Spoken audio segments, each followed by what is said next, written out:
দ্বাদশ গোপাল মন্দির, যে মন্দিরের পিছনে রয়েছে অনেক ঐতিহাসিক কাহিনী। এখানকার সাধারণ যারা মানুষরা রয়েছেন এই মন্দিরকে ঘিরে প্রতি বছর গোষ্ঠ মেলার সময় যেভাবে জাঁকজমক করে অন্যান্য যারা পুণ্যার্থীরা আসেন তাদেরকে সহযোগিতার হাত বাড়ায় তা কিন্তু বলাই যায়।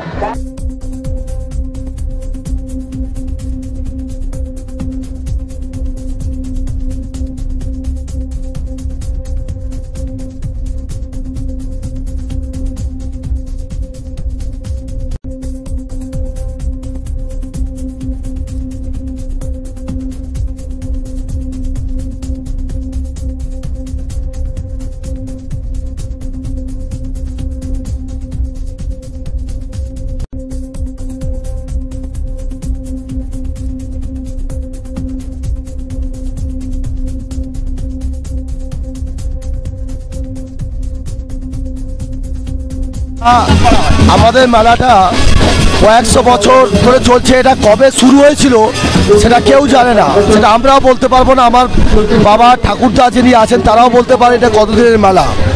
এটা সাময়িক একটা টালির ঘর ছিল, তার থেকে আমরা সবাইয়ের মানে সহযোগিতায় আমরা এত বড় একটা মন্দির প্রতিষ্ঠান স্থাপন করতে পেরেছি।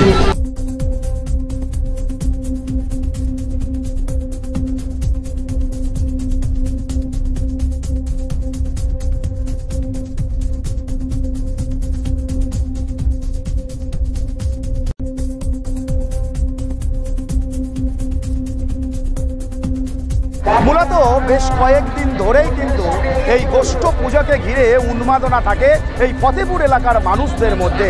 শুধু তাই নয়, ফলতা বিধানসভার ফতেপুরের মতন পার্শ্ববর্তী এলাকার মানুষেরা আসেন এই মন্দিরে পুজো দিতে।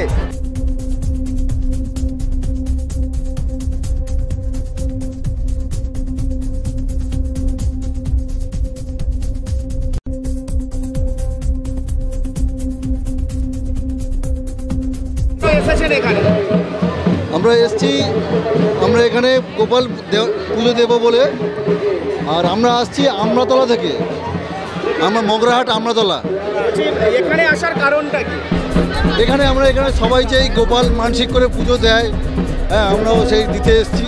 আমাদের এখানে ওই ঘুরছে মন্দিরের চারিদিকে, ওই 7 পাক ঘুরে তারপরে গোপালকে আমাদের মন্দিরে দেওয়া হবে। কত বছর ধরে আসছেন? আমরা আসছি এই প্রথম। কেমন লাগছে দেখলে? খুবই সুন্দর লাগছে।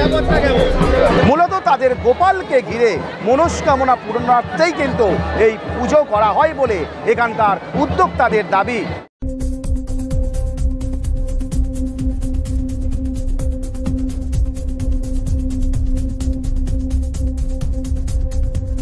অনুষ্ঠান চলে 4 দিন, প্রতিযোগিতামূলক যাত্রা চলে, সাংস্কৃতিক অনুষ্ঠান চলে। এবছর আমরা বস্ত্র বিতরণ, স্কুল সামগ্রী বিতরণ, অঙ্কন প্রতিযোগিতা এবং বাউল গান, বিভিন্ন রকমের প্রোগ্রাম আস্তে আস্তে আমরা আরও কিছু মানে কম্পিটিশান প্রতিযোগিতামূলক অনুষ্ঠান করার জন্য। সবচেয়ে বড় ব্যাপার আমাদের এখানে একটা ডাং পুতুল নাচ, যেটা এখন প্রায় উঠে গেছে বললে চলে, সেটা আমরা মানে পুরনো ঐতিহ্যটাকে একটা ধরে রেখেছি আমরা এখানে। ডাং পুতুল নাচ ওটা বলা যাবে না, কয়েকশো বছর। আমার বাবা ঠাকুরদা কেউ বলতে পারেনি করেছিল, মানে আমার ঠাকুরদারা অনুষ্ঠান শুরু করেছিল। যে একটা এখানে একটা ছোট্ট টালির ঘর ছিল, টালির ঘরে যেমন আমাদের গোপাল দ্বাদশ গোপাল থাকে, কেউ মানত করে যায় যে গোপাল আমার যদি বাচ্চা হয় আমি তোমার মতো একটা বাচ্চা এখানে পুজো দিয়ে যাব। সেইভাবেই এখানে শুরু হয়েছিল।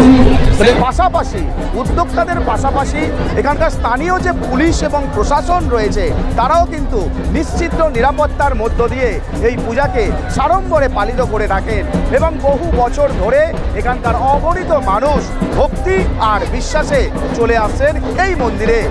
দক্ষিণ 24 পরগনার ফতেপুর থেকে ক্যামেরায় সাত্বিক পাল এবং সাগ্নিক পালের সঙ্গে শান্তনু পুরকাইতের রিপোর্ট, জেলার বার্তা।